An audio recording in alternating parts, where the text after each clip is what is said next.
So here we have a custom made fitting. It's a T-fitting that I had new threads cut on it to fit the Godzilla block where the original oil pressure sensor is. So by doing this, I now have a two ports open, so I can put the original Crown Vic pressure sensor, which is one wire.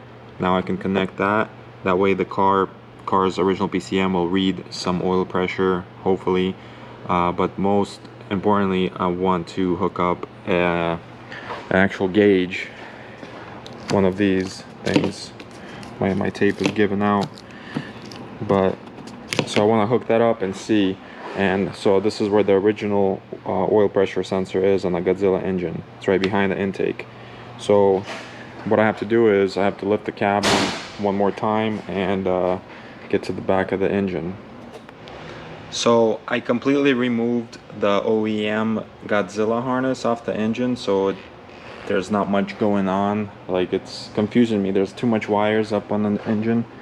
And I was gonna go ahead and loom all of this, the custom harness, well, so the 4.6 and the 7.3 combined harness, but I don't think it's ready for looming because I still want to extend some things and modify a few things, so I'm gonna hold off on the loom. But I did remove the Godzilla oil pressure sensor back here, right in the back of the intake or under the intake, and I have that custom fitting that I showed earlier. Put two O-rings on here just because I don't think one's not gonna be enough, I don't think. So I put an extra one on there, and I'm just gonna tighten it. See this engine here that's on the Crown Vic, it's missing the little foam. Like, there's supposed to be a piece of foam under the intake, like this one. That engine didn't have it because it was partially disassembled. I don't think it's necessary, especially for this setup, but I'm happy with this fitting here because I thought it wouldn't, like, if this port ended up like against the head, then it wouldn't work for me. But the way it is right now, I have it hand tightened, but I'm gonna get a wrench and tighten it all the way. And I'm not sure if I'm gonna try to put the sensor up here. I don't know if there's enough clearance, or just put it over here and just put this copper tubing. Actually, I don't even need the copper tubing anymore. I'm gonna use the plastic stuff because the only reason why I went with the copper is because we were too close to the header on that side. But now that it doesn't matter, I have that plastic tubing, it's gonna be easier to route and stuff like that, especially because it's tight over here. So I'm gonna go with the plastic tubing, and I can trim it easier than I can copper because it has to be a perfect cut. So let me go ahead and do that, and then we're gonna continue on something else. Alright, so I have the fitting in, and I have the oil pressure line connected. It's coiled up right here, and the pressure, the OEM 4.6 pressure sensor is in there. It's all tight, so we should be good there. I just have to solder the connector back on, which I have here because I cut it earlier, and that should be it. We should have some sort of reading on the oil pressure, if there is any oil pressure. Now what I want to do now is go in the front of the engine and mess with this cam sensor, cam position sensor. This is the original 4.6 sensor, and it's plugged in into the 4.6 wiring harness. So right now it's too short, so I'm going to extend it, and it's easier to show on this other engine. Basically, it sits right here. So the 7.3 cam position sensor has a 3-wire, but the 4.6 is a 2-wire. So what I'm going to do is I'm going to extend the wire, probably loop it around this way, and sort of run it with the OEM wiring. The only problem is this one is a 90, the way the connector is, it's a 90, and that one is a straight. I'm not sure if that's gonna affect the belt. I don't think it's gonna mess with the first belt, like the AC belt and stuff, but it may be a problem with the second belt. So hopefully it's not gonna be a problem, but we're gonna find out. I'm gonna install it and see. So here's the difference between the two sensors. This is the original 4.6 Crown Vic cam sensor, and this is the Godzilla sensor here. They look a little bit different, but lengthwise they're exactly the same. This one is a little bit thicker, but it still fits in there perfectly, and it'll be a good seal. So let me throw this one in and extend the wires, and I will have it plugged in. Hopefully we're not gonna have problems with the belt, but we'll find out later.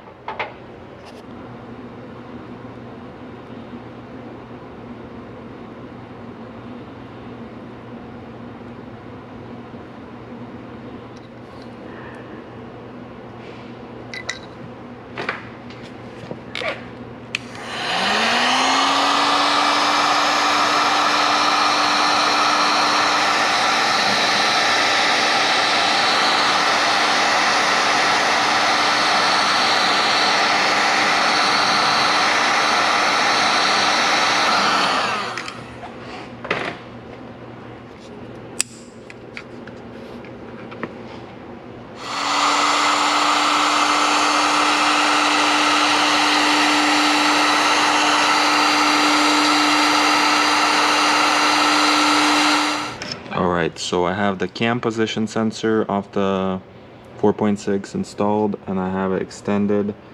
The wires are extended. I didn't loom it just yet. It looks like we are gonna clear the belt. It's very tight, but it looks like it should clear it. I won't know until I actually have the belt on, but it's looking good. I extended it, you know, another foot or so it routes sort of pretty. And then once it's all working properly, I'm gonna loom all the wires, and then it's gonna look like OEM. There's just a few things that I'm not sure about at the moment, but I'll get to it. We're gonna finish up for today and start again tomorrow.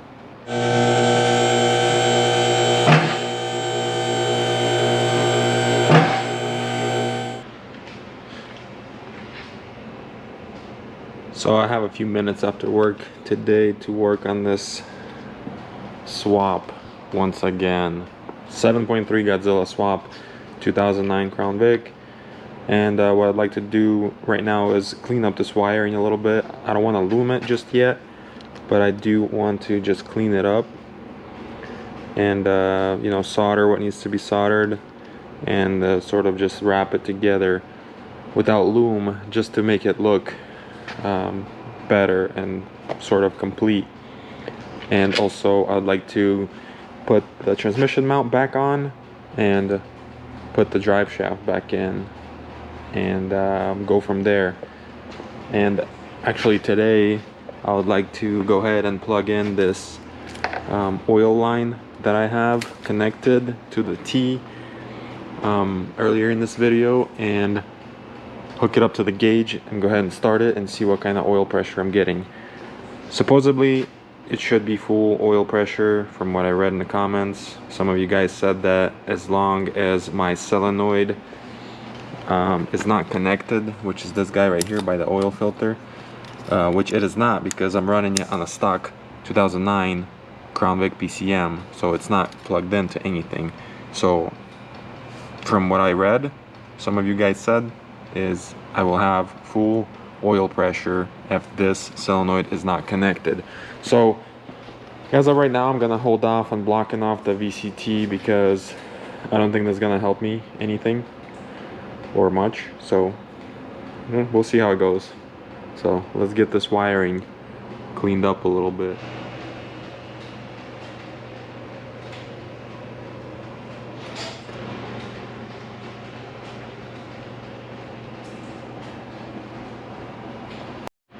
Okay, so the engine wiring harness looks a little bit more organized now. I taped it up here and there just to keep it together, so it looks much better. It looks more complete, even though it's not loomed yet, but you know, it just looks like more of a finished product. So now I would like to put the drive shaft on and this crossbar here, and just secure the transmission back just like it was before, and go from there.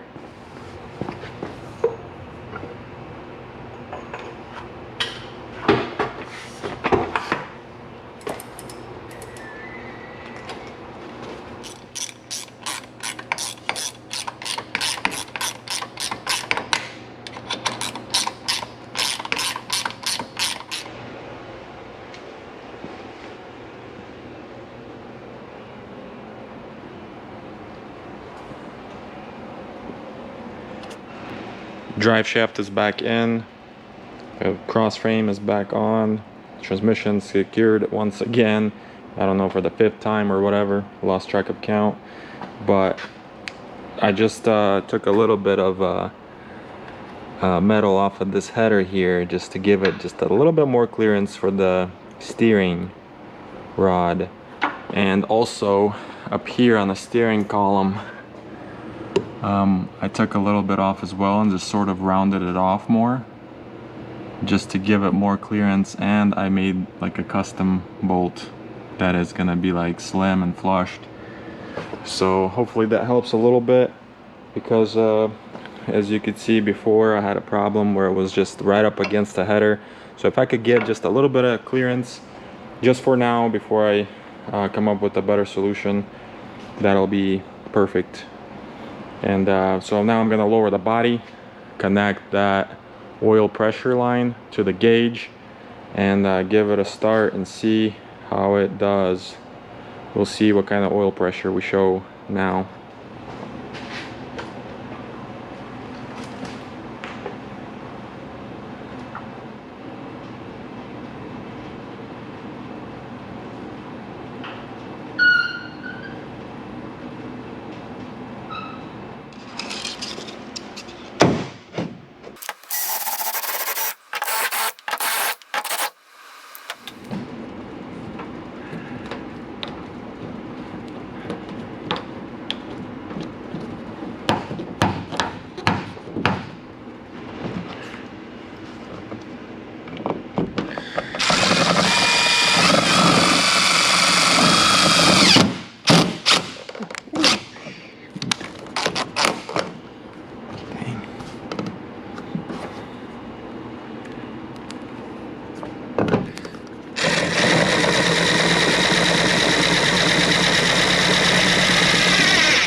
Yes, sir.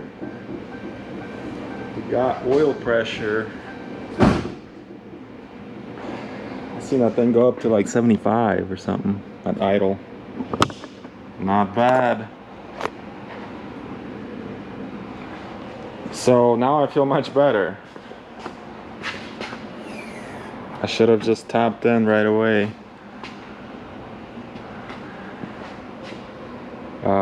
Should have just tapped in right away back here, but I didn't have the fitting, so I had to get one made.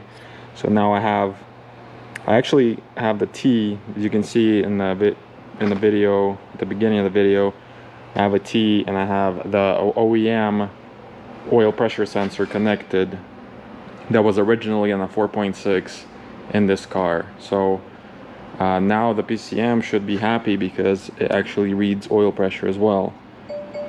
So, and also I feel like it runs a little bit better now because I do have the cam position sensor hooked up, which is also the original one from the 4.6.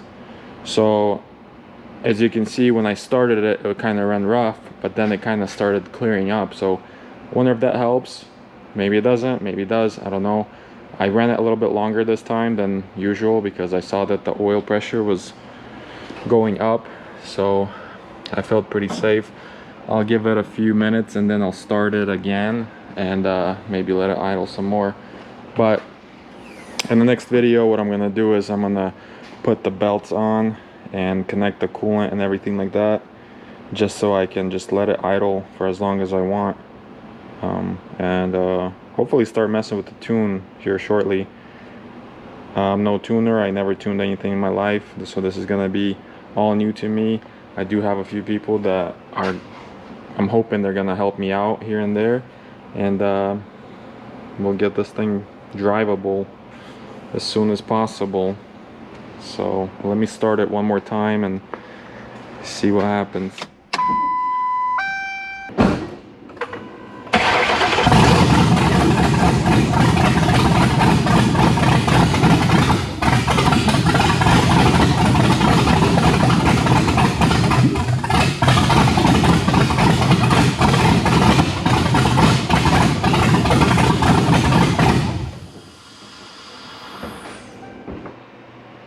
Got a little bit of smoke inside of here because I let it idle for like 10 seconds or so, maybe a little bit more.